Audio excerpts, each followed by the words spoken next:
মানুষকে রিয়েস্টে দিয়েছে, মানুষ ভোটদান করেছে, তাদেরকেও করোনা কেন্দ্রে এই কাউন্টিং এজেন্টে গণনা করতে না দিয়ে ফলাফল শুধু নিজেদের দিকে এই মুখ্যমন্ত্রী বা তাদের দলের নেতৃত্ব যারা 100% ভোটাধিকার প্রয়োগ করার মাধ্যমে যারা সেখানে জয়ী হওয়ার নির্দেশ প্রদান করেছে বা 100% দখল করার নির্দেশ প্রদান করেছে, তারা সার্থকতা লাভ করেছে।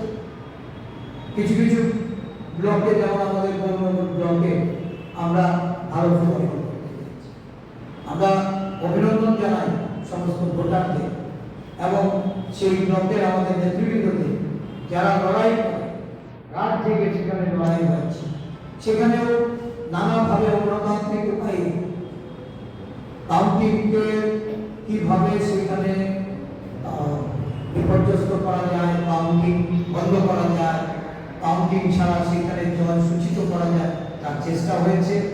আমাদের দলের নেতা মিরুদ্দিন সিনহা, আমাদের জেলা সভাপতি বদরুজ্জামান এবং আমাদের অন্যান্য জেলা ব্লক নেতৃবৃন্দরা একযোগে তারা সেখানে বদরুদ করে দিয়ে এই বর্ণনগর ব্লক থেকে জয় ছিনিয়ে নিয়েছে। আমরা তাদেরকে অভিনন্দন জানাই। সাথে সাথে সারা রাজ্য আমরা যদিও এই এত ভয়ঙ্কর পরিস্থিতির মধ্যে কিছু কিছু জায়গায় ফলাফল আমাদের কাছে নিতে এসছে, আমরা কিছু আসন দখল করেছি এবং আমরা জানতাম যে যদি সঠিক উপায়ে গণনা হতো তাহলে অনেক বেশি ভালো ফল আমরা করতে পারতাম, যেটা বর্ণনগরে হয়েছে বা কাঠালিয়া ব্লকে, কদমতলা ব্লকে আমাদের কিছু কিছু গ্রাম পঞ্চায়েতে আমরা ভালো ফলাফল করেছি। গণনা যখনই দেখা গেছে যে কোনো পঞ্চায়েতে ভালো ফল হচ্ছে, তখনই গণনা বন্ধ করার প্রচেষ্টা হয়েছে এবং গণনাকারীদের সেখান থেকে বার করে দেওয়া হয়েছে।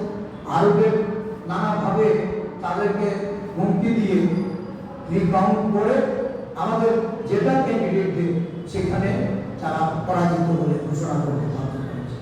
আমরা বিভিন্ন জায়গায় রিটার্নিং অফিসারদের তাদেরকে চিঠি লিখি অভিযোগ জানিয়ে রিকাউন্টিং এর কথা বলেছি এবং যে কটা ব্লকে আমাদের ক্যান্ডিডেটরা লড়াই করতে পেরেছে, যেখানে সম্ভাবনা ছিল, সেই সম্ভাবনাগুলিও আজকে এই রাষ্ট্রীয় সন্ত্রাসের মাধ্যমে সেইগুলিকে তারা কুক্ষিগত করেছে। এটা গভীর চিন্তা জানায়। রাজ্যের জনমত আজকে আমরা একটার পর একটা নির্বাচন উপলব্ধি করে আসছি যে মানুষ মতদান করলে সেই মতদান হতে চায়, বাড়ি বাড়ি গিয়ে হুমকি দেওয়া, ভোটারদের ভোট কেন্দ্রে না যেতে দেওয়া। তারা বুঝে গেছেন যে গণতান্ত্রিক উপায়ে ভোট প্রদান করা এই রাজ্যের আর কোনো অবস্থাতেই বিজেপি থাকলে এটা সম্ভব নয়। বিজেপিকে গতিযুক্ত করার জন্য সাধারণ মানুষ সহ সমস্ত বিরোধী দল আমরা গণতান্ত্রিক উপায়ে আন্দোলনে যাচ্ছি। গতকালকে আমাদের সর্বভারতীয় কংগ্রেস কমিটির একটা সভা ছিল, সেই সভায় প্রদেশ সভাপতিদের সেখানে আমন্ত্রণ জানানো হয়েছে। আমি সেখানে গিয়েছি। 3টি ইস্যুর উপর আলোচনা হয়েছে এবং আগামী 22 তারিখ থেকে দেশ জুড়ে যে আন্দোলন কর্মসূচি আমাদের রাজ্যেও আমরা সেই কর্মসূচি আমরা 22শে আগস্ট 3টি ইস্যু, প্রথমত হিন্ডেনবার্গ নিয়ে যে দুর্নীতি হয়েছে, এই দুর্নীতির ইস্যুতে সারা দেশ আজকে এই আন্দোলন কর্মসূচিতে ভারতীয় জাতীয় কংগ্রেস সেই আন্দোলনে নামছে।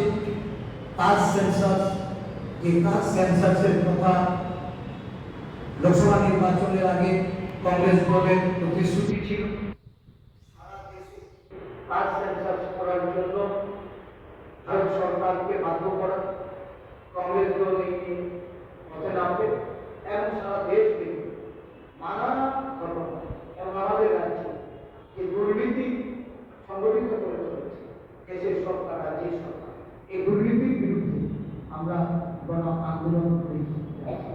গণতন্ত্র রক্ষার্থে মানুষকে এগিয়ে আসতে বলব। শক্তিশালী বিরোধী আজকে আমাদের রাজ্যে আমরা আগামী দিন জনমতকে রক্ষা করার জন্য মানুষের মতামতকে রক্ষা করার জন্য আমরা বিরোধী দল এই রাজ্যে শক্তিশালী বিরোধী হিসাবে আমরা মানুষের